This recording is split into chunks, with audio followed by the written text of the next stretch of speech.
Hey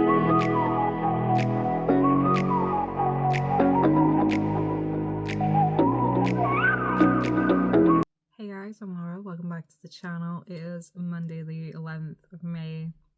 Hoping to get this filmed and uploaded today, but if not, it's fine. It has definitely been a while since my last video, as ever. It's always been a while. I had been planning to have more content up more regularly, and it just hasn't come to pass. Today is actually the first day of leave. I have a lot of annual leave saved up, and then I'm going on maternity leave. Yeah. You heard that right. But I had planned to have content going up and stuff in the lead up to going on to leave, and then, you know, take this opportunity to sort of try out full-time content creation again. It didn't go quite to plan. I mean, with the usual not really knowing what to post, what approach to take.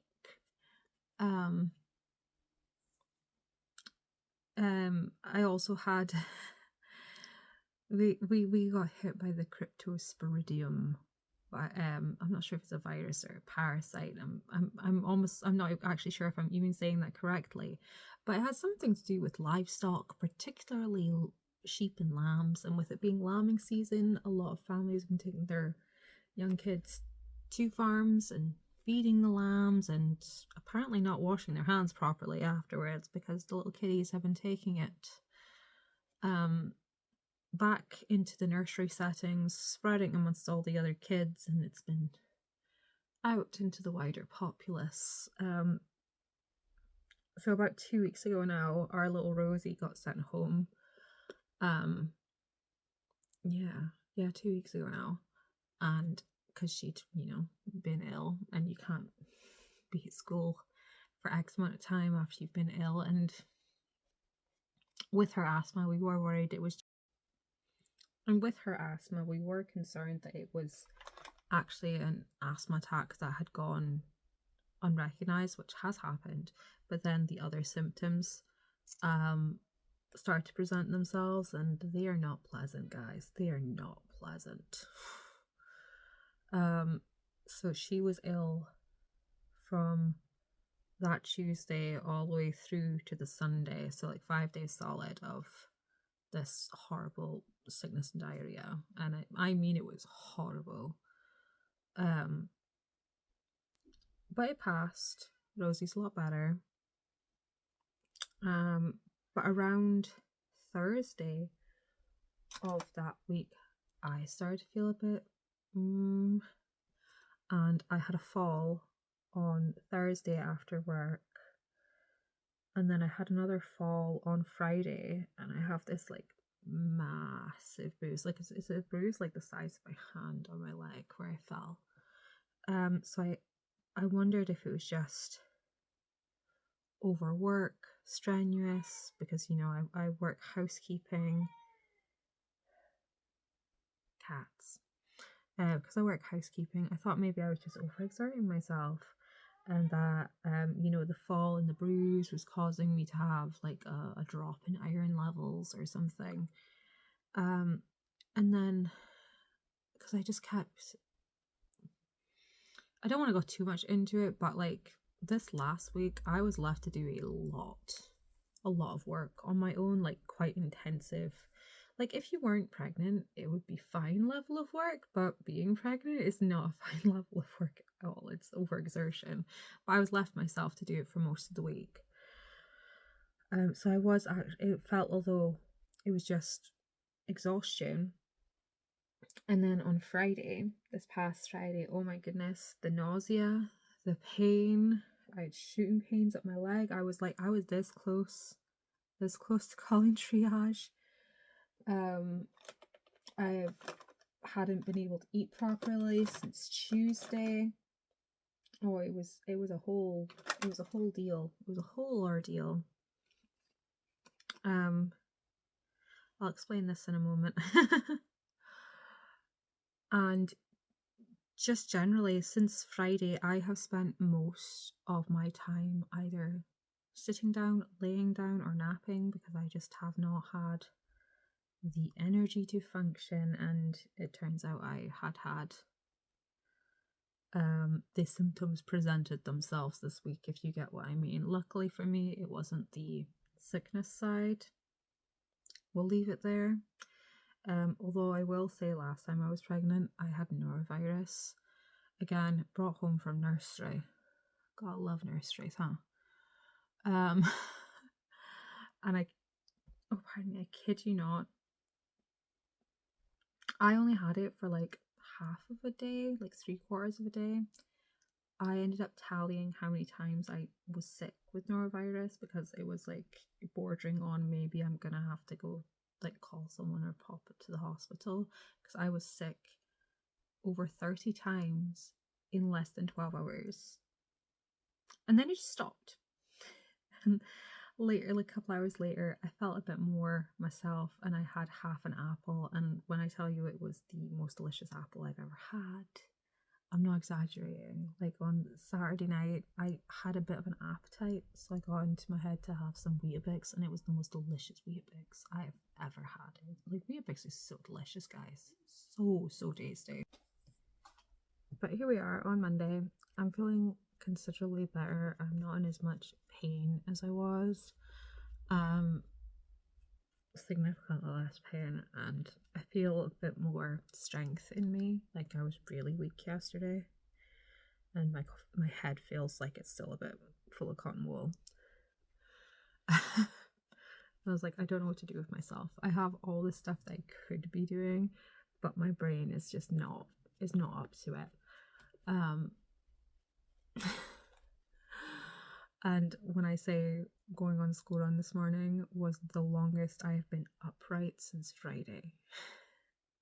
It was a challenge. It was a challenge. My legs were so sore when I got home. But here we are.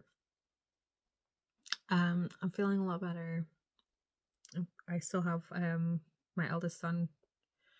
He is off today because he's starting to show symptoms a little bit.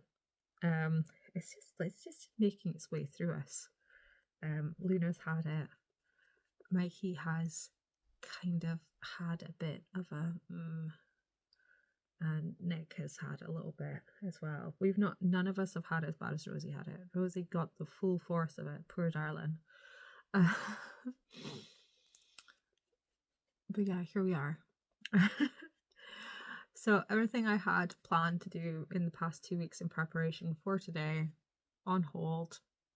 So yeah, I do have some footage prepared, actually. I have some I did some decluttering. I finally decluttered my bathroom. Oh my goodness. Wait till you see that. I decluttered my bathroom.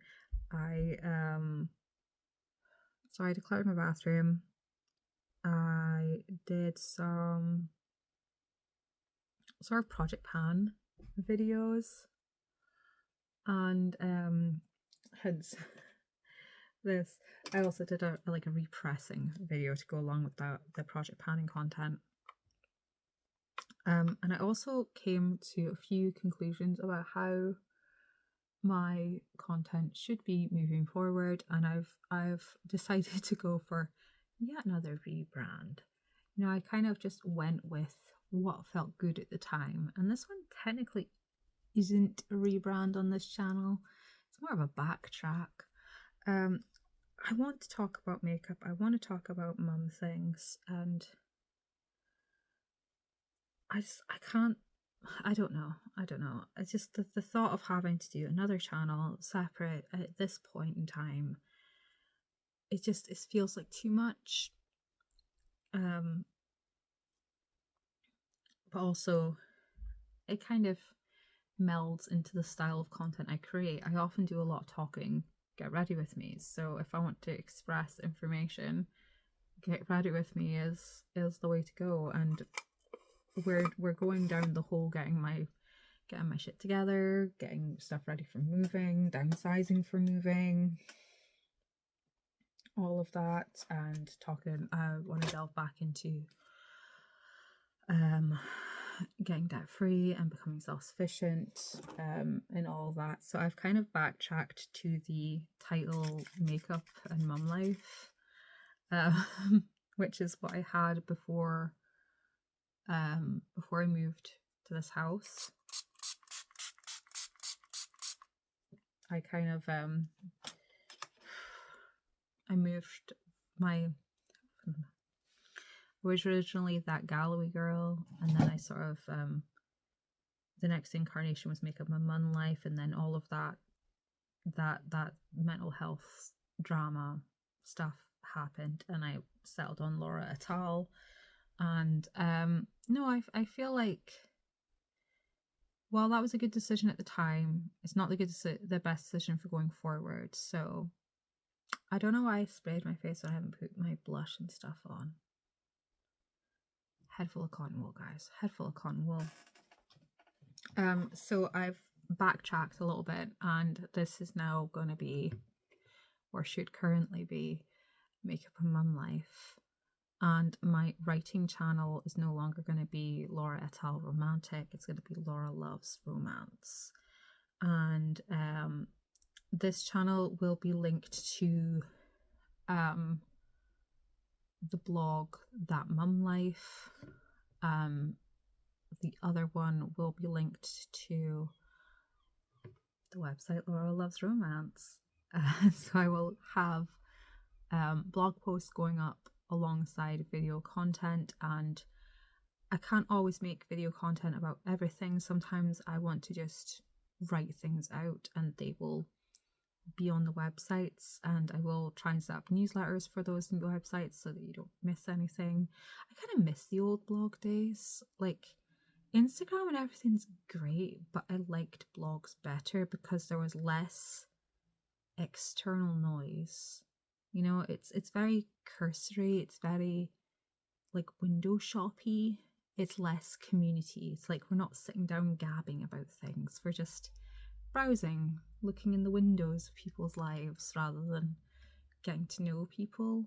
I don't know how other people's Instagram feeds are, but mine is very transient. Like, I don't know how many people I follow on there, but I would say like 1 in every 5 posts I'm shown is from someone I actually follow, which, okay. And then sometimes when I do get stuff from people I actually follow, it's like a month old. Like, the way the algorithm works on there is just so ridiculous. It just makes it not. I don't like Instagram. Don't like Instagram. I will post stuff on there. I like the Instagram stories. I suppose it's good for reels, and I do of course find that accounts I interact with more regularly show up more regularly for me, but I don't like to, like, I don't have the time to interact with that much content all the time because my social media time is limited, being a mum and working. I don't like the idea of being on my phone that much, and I've actually taken the conscious decision to try and stay off of Instagram and Facebook, and to like bite my tongue on certain types of posts, like very controversial topic posts, because I end up getting into discussions with people whose opinions oppose mine, which is grand, that's fine, but it's never a healthy discussion that occurs. It falls into mudslinging, usually from their side. No intelligent discussion, just you're wrong and you're a vile person and all this stuff, rather than discussing the nuanced reasoning behind the point of the original post, which is what I like to do. I like to discuss the nuances, because understanding is in no way justification, but if you want to make the change, you have to know what occurred first, if that makes sense. Like, the thought process matters. Even if it led to a mistake or a wrong thing, the thought process needs to be understood to correct the issue.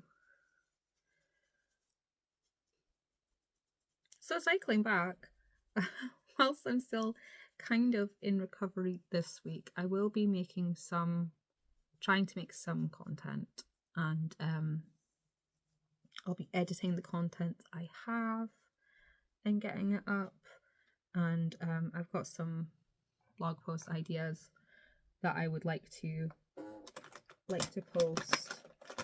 I don't have a blush in here. Why don't I have a blush in here? Do I have a blush nearby? God, this chair is so creaky, guys. So creaky. There we go, there's a blush nearby. It's not the one I'm supposed to be using, but the tub of Project Pan makeup got knocked off my desk. I will be doing some like cleaning, decluttering videos. I will be talking a bit about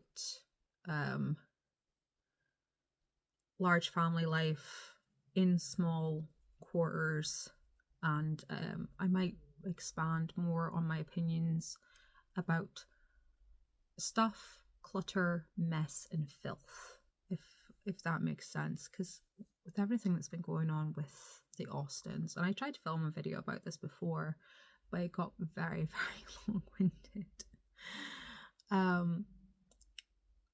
Like, with everything that's going on with the Austins and the sort of divide that it's causing, and I don't even want to say divide because that's a very strong language to use. There's hair. It kind of calls into question what is normal, what is acceptable, what is mess, what is dirt, at what point is it neglect. I actually showed my kids a video of theirs just on Saturday, and because their room, like, we cleaned their rooms, like, it was spick and span. Cleaned the rooms at the start of last week, it was spick and span. By the end of the week, absolutely trashed, terrorized. So I played one of the videos with the Austins and, told them everything that's happened to them, because we've told them before that, messy houses can lead to authorities being called, and we don't overly sugarcoat it, but we make it clear that it is an issue, because it's not just us who gets to decide how we live. Society decides how we live. And when they were doing like the panning scene of their bedroom, I was like, does that look familiar to you? Do you recognize that level of mess? And they're just like, oh, they didn't realize. It's like, see, when we say that this is unacceptable, we're not just making a thing for fun of it. It's unacceptable. And my son, Rowan, he went and cleaned his room within 15 minutes, tidied it, not just bunged it in a corner. The boy tidied. I was so proud of him. So proud of him. And I understand that it's not always the older children that are making the mess. Sometimes it is the younger children. But also I'm trying to explain to the older children that if the younger ones see you doing it, they'll follow along and copy you. You're setting an example. Rather than letting it get to that stage, step in at an earlier stage and nip it in the bud, I don't know where there's a highlighting brush. Well, not really, but it'll do. Oh, that's picking up way too much powder. It'll do.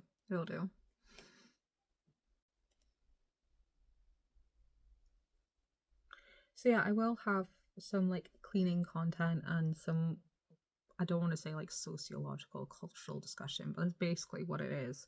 We'll have some chat about it, because I did grow up in a filthy house, and it was bug infested and yeah. I don't want my kids to be in a filthy house. And again, with things and clutter, and like I've had a whole, like 2025, I haven't had a chance to talk about this fully, or I might have mentioned it briefly at some point, but 2025 was this whole psychological, mental health healing journey for me, and I am ready to part ways with so much stuff. And I've already begun parting ways with so much stuff.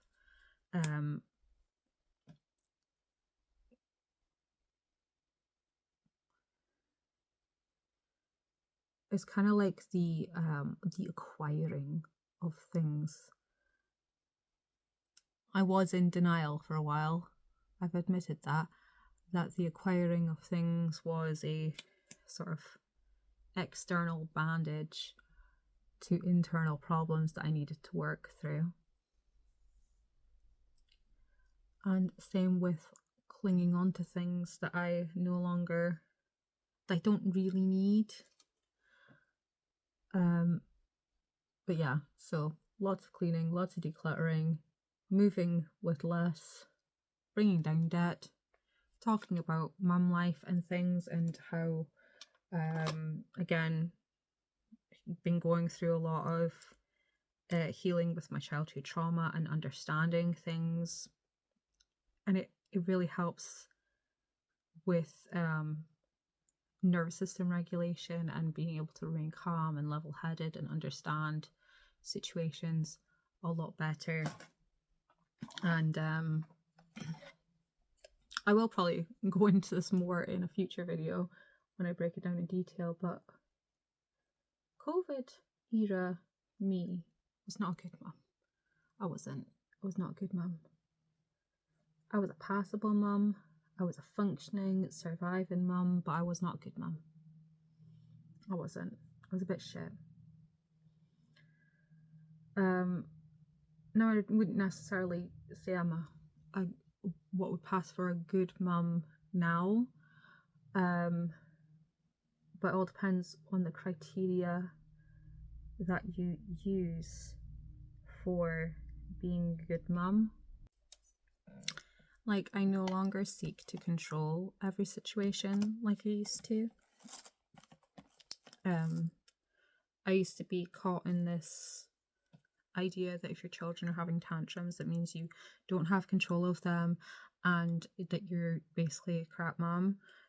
Whereas I more subscribe to the school of thought of children aren't meant to be controlled, they're meant to learn to control themselves. So by not trying to control them, I find it easier to control myself, keep my nervous system stable, and help them through the big feelings. And I know that is a very triggering phrase, because then it gets into the whole spiral of the gentle parenting, and oh my god, I'll discuss that at some other point as well, because gentle parenting is ruining children. Only if you do it wrong. But I'm not the parent that needs to organize everything, that everything has to be pristine and has to be aesthetic, and that you have to wear matchy outfits and everything's structured play, and that we have to fill every iota of spare time with an activity. Or no, I let my kids be bored. I let them be mad at me. I let them hate me sometimes, because I'm not here to be their friend. I'm here to make them into functioning adults in society. Okay? And if they want to be my friend when we're older, awesome. But I would rather them be capable grown-ups than, I would rather they be capable grown-ups. I'm not here to be their friend. I'm not a restrictive parent, but I do have I do have very strict guidelines when it comes to things like screen time, when it comes to routines and things. I do set expectations for my children because they need to aspire to something. I do have rules about snacking, and I do feed my children, well, I do present my children with food that they don't necessarily like. I introduce them to things that they've never tried so that they can try it. But I will talk a bit more about that when I do like a parenting specific video, because again, there's a lot of rhetoric I see in mum life content on Instagram that I just find infuriating, because a lot of it is placing a lot of blame on their children, that their children are causing the problems, and really it's an expectation issue. Understanding a lot more about child development and expectations, it really helps you to what am I trying to say? Like, if your expectations are more age appropriate, you're less likely to be annoyed that your child isn't doing something that you think they should be doing when they aren't capable of doing it, is what I'm trying to say. Whereas,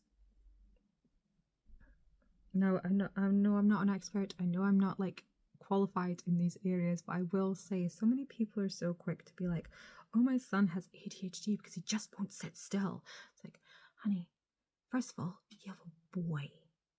Boys are just really high energy, like all the time. You need to let them run themselves bone weary ragged. They need that. They need to throw themselves about and tumble and run and jump and scream like barbarians. Boys need that. Okay. Oh, hello. Second of all is age appropriate behaviors. When your early years practitioner is looking at independent play, and for your child to be able to sit still at around the age of 3 years old, that caps out at like 15 minutes. They're looking for about 5 minutes of them sitting, engaging with an activity. Max is about 15 minutes. If you're expecting more than that, then your expectation is too high, because they're just not developmentally there yet. So when I see so many mum content creators talking about how their child has ADHD because they won't sit still and they're so high energy, yeah, because you have a child. Okay. And whilst we're on the topic of children having like neurodivergence and stuff, we finally got it confirmed that Luna is dyslexic. But we've known that since she was really young. Just the way when they started forming her letters, the way she would form her letters, it falls completely in line with the type of dyslexia she's been diagnosed with. There are things that are diagnosable that can be picked up early on because they have very concrete like parameters. But I will also talk about executive function, because people like to talk about executive function skills like it's one thing. Oh, you have executive dysfunction. In which area? Because depending on the chart you look at, there is anywhere between 7 and 11 executive functioning skills. Just saying. And a lot of them are learned skills. So if you don't learn them, you are going to have executive dysfunction. Doesn't necessarily mean you're neurodivergent. It just means you weren't raised properly. And not that you were raised to be a brat or a ruffian, it's just you weren't instilled with the skills to be a capable functioning adult.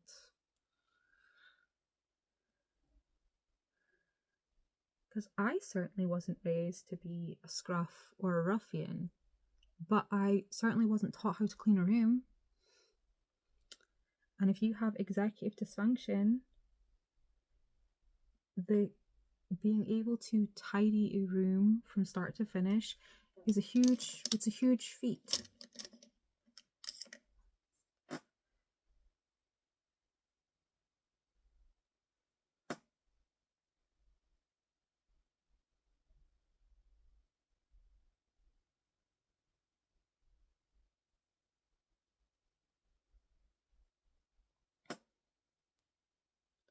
So yeah, we're going to be covering the gambit of topics in future videos because I've just been sitting on all this information for so long.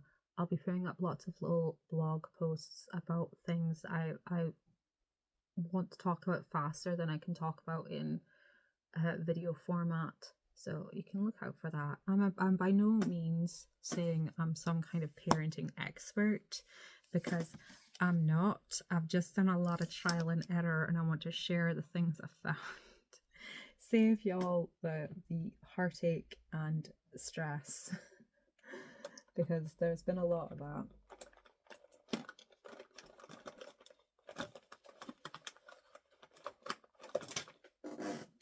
And then, of course, on my other channel, I'll be doing a lot more of my writing content, because I have really fallen off of my writing game. Ideally, I would like to be self-sufficient before the end of my maternity leave, so I don't have to go back to work, because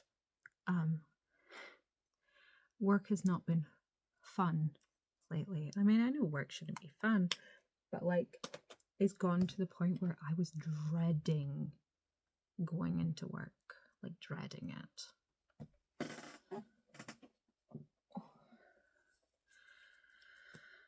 So that's going to be part of the journey that I document over the next however many months. And I need to wash my makeup brushes, and I need to pick up some new toiletries, and I need to replace this mascara, I think, because it's starting to get all chunky and gunky, and I have had it for like a year, I will say that. Terrible, I know. So yeah, I hope this wasn't too long-winded a first video back, and I hope it was informative and you might have heard a few things that you might be looking forward to. And if you have any additional things that you want to see more of, I'm welcome to suggestions. As I say, this is now makeup and mum life, so there will be makeup content as well. Going down project planning to sort of use up my makeup more, explore myself a bit more, get back into makeup because I feel more into makeup now. There are some like releases and things I want, and some things I need to patch up, so we'll be doing some makeup patch up projects as well. So I hope you guys enjoyed the video. I'll catch you next time. Thanks so much for watching, and for, as always, for sticking with me, and I'll see you again soon. Bye.